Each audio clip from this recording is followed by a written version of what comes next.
बिस्मिल्लाहिर्रहमानिर्रहीम। अस्सलाम वालेकुम। I am doctor Mohammad Ansari, consultant child specialist. और आज मैं स्टूडेंट्स को बताने जा रहा हूँ डाउन सिंड्रोम की examination and counselling. Down syndrome एक बहुत इंपॉर्टेंट सिंड्रोम है, बहुत इंपॉर्टेंट केस है for undergraduates as well as postgraduate students. और most commonly inherited genetic disorder है and the most common cause is trisomy chromosome 21। और ये non disjunction की वजह से मोस्ट ऑफ द केसेस में ये जो एक्स्ट्रा क्रोमोसोम है it comes from the mother. 85% of cases में this chromosome comes from the mother side, okay. And then there are and the trisomy consist of 95% of the cases of Down syndrome. ये थोड़ा सा difference है, जरा समझे। 85% of cases में और most of the cases में ये जो एक्स्ट्रा क्रोमोसोम है it comes from the mother side, whereas जो बच्चे डाउन सिंड्रोम वाले होते हैं उनमें 95% ऑफ केसेस जो हैं दे आर ट्राइसोमी होते हैं। 3% और 4% are mosaic and 1% are translocation. The cause of Down syndrome is translocation. Robertsonian translocation 14-14 भी हो सकता है और 14-21 भी हो सकता है, ठीक है जी। अब इसमें डाउन सिंड्रोम में जब आप अप्रोच करें तो सबसे पहले आप रेपो बिल्ड करें बच्चों के साथ। अक्सर बच्चे जो हैं वो उनमें थोड़ी एंजाइटी होती है, रेस्टलेसनेस होती है अपने एनवायरनमेंट में, उस तरह से don't blend like other normal children. फिर पेरेंट्स के साथ जो है वो होना बच्चे का जरूरी है, but this child is very comfortable and the mother is also very sure confident that the child will not cry, that's why the child is lying calmly in the bed. जब आप इसको एग्जामिनेशन करें तो आप सबसे पहले हाथ से शुरू कर लें। आपको हाथ में क्या क्या कुछ मिलेगा, हाथ में आपको शॉर्ट स्टेबली हैंड्स मिलेंगे, आपको सिमियन क्रीज मिलेगी, ठीक है। आपको हाइपर एक्सटेंडेबल जॉइंट्स मिलेंगे। आप जब जॉइंट्स को एक्सटेंड करेंगे तो they will be quite hyper extendable, क्योंकि जनरलाइज्ड हाइपोटोनिया होता है इन पेशेंट्स में। फिर आपको साइन ऑफ रिकेट्स मिलेंगे, क्यों? Because of vitamin D deficiency. Vitamin D deficiency क्यों होती है? Because these children have pancreatic deficiency. Pancreatic deficiency की वजह से fat soluble vitamin D, vitamin E, vitamin A, vitamin के जो है वो डेफिशिएंट होंगे। विटामिन ए डेफिशिएंट होगा तो स्किन की चेंजेस आएंगी, ज़िरोसिस आएगा, आई की चेंजेस आएंगी, नाइट ब्लाइंडनेस आएगा, ज़ीरोफ्थैल्मिया आएगा, केराटाइटिस आएगा, ठीक है। आपका जो कॉर्निया है वो ना सिर्फ थिन होगा बल्कि एब्नॉर्मल होगा और वाइट स्पॉट्स आएंगे। White spots are foamy spots in the eye. और फिर फाइनली ब्लाइंडनेस हो जाएगी, ठीक है, स्कारिंग आ जाएगी कॉर्निया की। ये इसकी स्टेजेस होती हैं विटामिन ए डेफिशिएंसी की। इसी तरह सेवेरिटी में ये आता है। विटामिन ई की डेफिशिएंसी हो जाएगी तो विटामिन ई की डेफिशिएंसी इन्फेंट्स में कॉज करती है haemolytic anaemia and in grown ups it causes peripheral neuropathy, uveitis. और फिर उसके बाद आपको आ जाता है विटामिन डी की, हो गया। विटामिन के की डेफिशिएंसी आएगी तो विटामिन के डेफिशिएंसी लीड्स।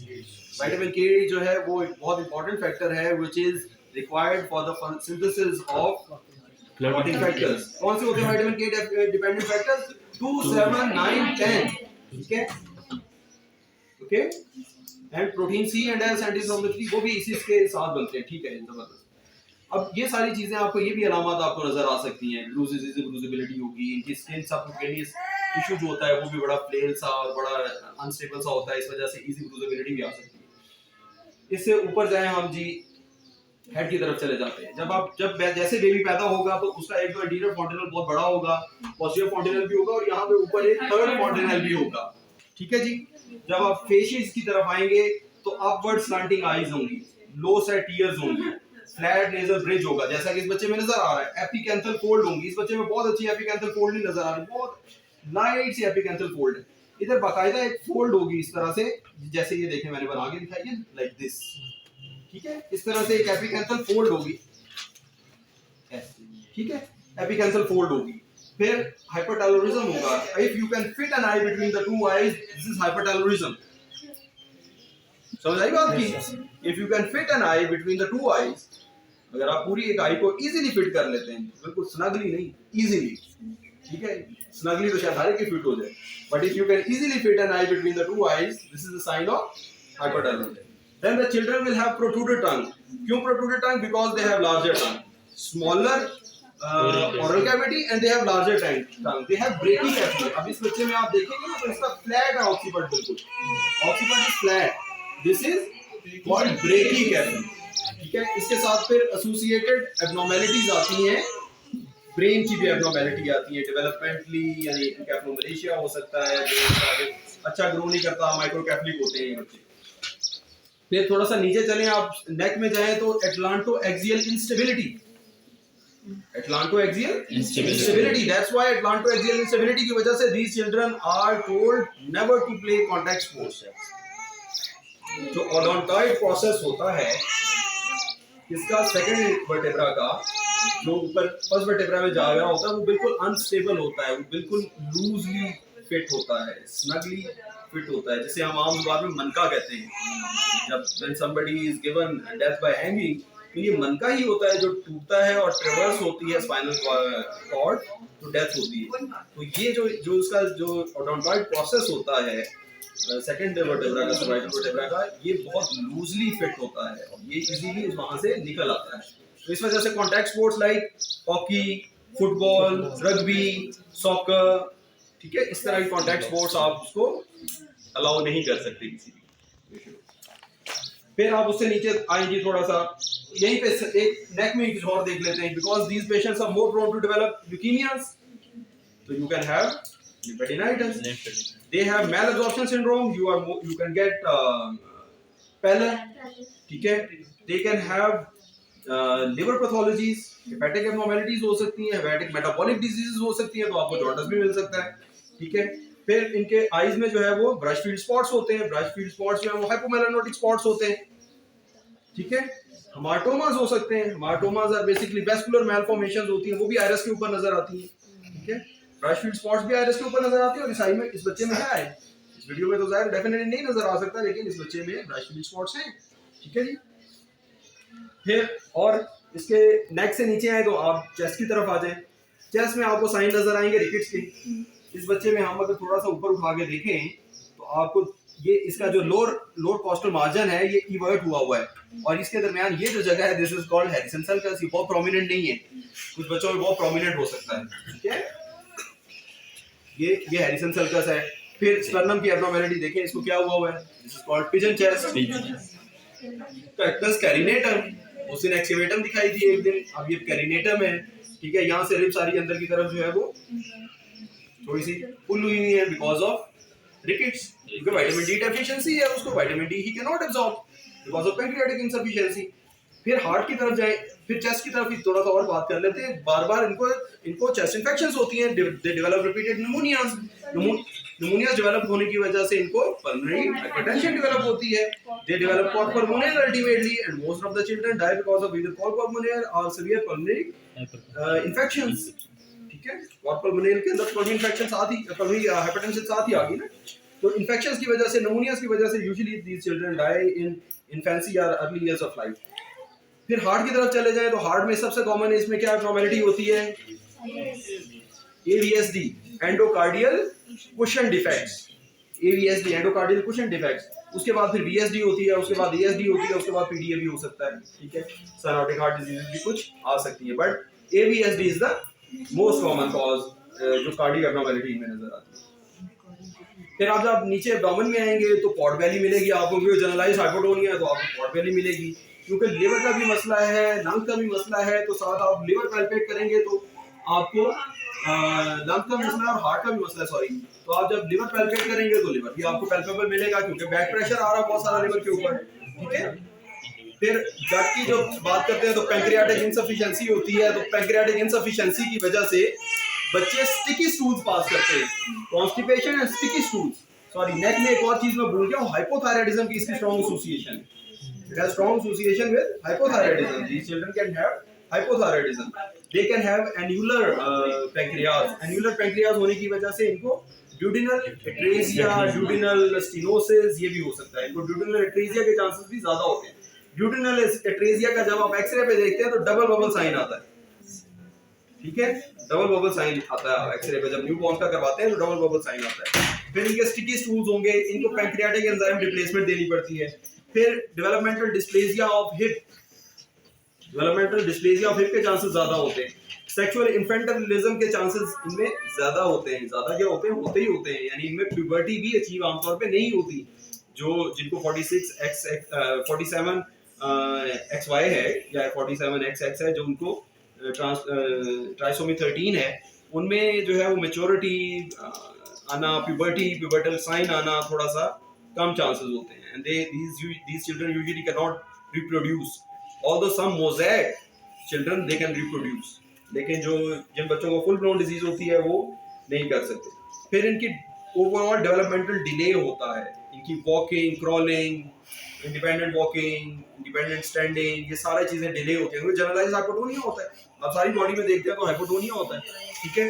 फिर पाँव में आते हैं तो यहाँ सैंडल गैप होता है, इस बच्चे में नहीं है, और यहाँ सैंडल क्रीज होती है, ठीक है जी, sandal gap and sandal crease होती है। अच्छा, फिर इसके बाद मैंने बोन्स का आपको बता दिया सारा, सर्वाइकल स्पाइन का भी उसी तरह से एब्नॉर्मैलिटी जो है वो आ सकती है। फिर इम्यूनोडेफिशिएंसी होती है, they are prone to develop repeated infections जो है वो they can develop repeated infections, और बार-बार, तो इनके फिर पेरेंट्स को बताना है कि अच्छी सी आप इनको वैक्सीनेशन करवाएं। अभी हम आते हैं जी, इसकी कोई साइन को रह तो नहीं गया, कोई सिस्टम रह तो नहीं गया, have I missed any system जो आपको बताए सारे पहले। काउंसलिंग की तरफ पेरेंट्स आते हैं, आगे कहते हैं जी कि डॉक्टर साहब मेरा तो इस तरह का बच्चा है, अब मैं क्या करूं। आपने उसे बताना है कि कैसे काउंसलिंग करनी है, डाउन सिंड्रोम की काउंसलिंग कैसे होगी, ठीक है। मैं इसको डिटेल में बताने की बजाय इस वीडियो में थोड़ा सा शॉर्ट बताता हूँ। सबसे पहले आपने उसे अपना इंट्रोडक्शन कराना है, उसका इंट्रोडक्शन लेना है, फैमिली से पूछना है, जो भी मदर होगी या फादर होगी उससे पूछना है कि आपका दूसरा पार्टनर किधर है, उसका होना क्या जरूरी नहीं है, आप नहीं समझते कि उसको होना चाहिए, वो कहता नहीं उसको नहीं होना चाहिए। अच्छा, आप कितने पढ़े लिखे हैं, आपको क्या अंडरस्टैंडिंग है डिजीज के बारे में, आप उससे पूछ लेना है, उसका जितना नॉलेज है सारा वो पूछ लेना है। फिर उसके बाद आपने उसको ऑफर करना है कि क्या आप चाहते हैं कि मैं आपको सारा कुछ बता दूं, या आपको जो है वो आसान अल्फाज में पहले बताऊं और फिर हम उसके एक्सप्लेनेशन में डिटेल में जाएं। उसके बाद फिर आपने बताना है कि ये बच्चे थोड़े जेनेटिक एब्नॉर्मैलिटी है, कंजेनिटल एब्नॉर्मैलिटी है, जिसकी वजह दोनों वालिदैन की तरफ से हो सकती है, लेकिन सर्टन जो है वो टेस्ट के बाद ही किया जा सकता है कि माँ की तरफ से कि बाप की तरफ से। डोंट ब्लेम मदर डायरेक्टली, ठीक है। अच्छा, इसमें फिर इंसिडेंस का थोड़ा सा यहाँ से बताता जरूर, काउंसलिंग से पहले आप लोगों को बैकग्राउंड नॉलेज होना चाहिए। जो इंसिडेंस है इसका सबसे लोएस्ट है वो 20 to 30 एज ग्रुप में। जब मदर की एज ग्रुप 20 to 30 होगी तो उस वक्त सबसे कम है, जब टीनेजर्स हैं 17 से लेस देन 17 ईयर, तो उसमें भी ज्यादा चांसेस हैं कि डाउन सिंड्रोम जो है वो नॉन डिसजंक्शन होगा। और ये जो बता रहा हूँ एज रिलेटेड, ये सिर्फ नॉन डिसजंक्शन है, ये सिर्फ नॉन डिसजंक्शन की वजह से है। ट्रांसलोकेशन कभी भी आ सकती है, मोज़ेकिज्म कभी भी आ सकता है। जो नॉन डिसजंक्शन है वो एज रिलेटेड, ठीक है जी। अब अगर मदर की एज जो है वो 20 to 30 है तो 1 in 1000, 1 case in 1000 pregnancy down syndrome. अगर मदर की एज जो है वो 30 to 40 के दरमियान है तो तकरीबन 1 in 400, ये अबाउट 34 के बाद ये 400 होता है। हर एक एज का है, दूसरे बुक्स में मुख्तलिफ है, आप इसको just an idea, I am giving you just an idea. और आफ्टर 40 1 in 100, एवरी 100 बर्थ में एक डाउन सिंड्रोम हो सकता है अगर मदर की एज मोर देन 40 है, ठीक है। तो उसके बाद फिर आप बताएंगे उसे जी कि ये एक ऐसा मसला है, एक पैदाइशी मसला है, जेनेटिक है, जीनियाती ये बीमारी है, जिसमें बाज़ औक़ात वालिद की तरफ से, बाज़ औक़ात वालिदा की तरफ से एक क्रोमोसोम एक्स्ट्रा आ जाता है बच्चे में। आमतौर पे हमारे खुलियों में 46 क्रोमोसोम होते हैं, इनमें 47 होते हैं, और उसकी वजह से पूरे बच्चे के जिस्म, पूरे का पूरा जिस्म जो है वो अफेक्ट हो जाता है। ये बच्चे ना सिर्फ मेंटली बल्कि फिजिकली भी बाकी बच्चों से पीछे होते हैं। इनका कद छोटा होता है, समझबूझ कम होती है, ये जुबान भी इनकी देर से डेवलप होती है, इनका स्कूलिंग भी नॉर्मल स्कूलिंग नहीं हो सकती, इनको हमें स्पेशल स्कूलिंग में दाखिल कराना पड़ता है।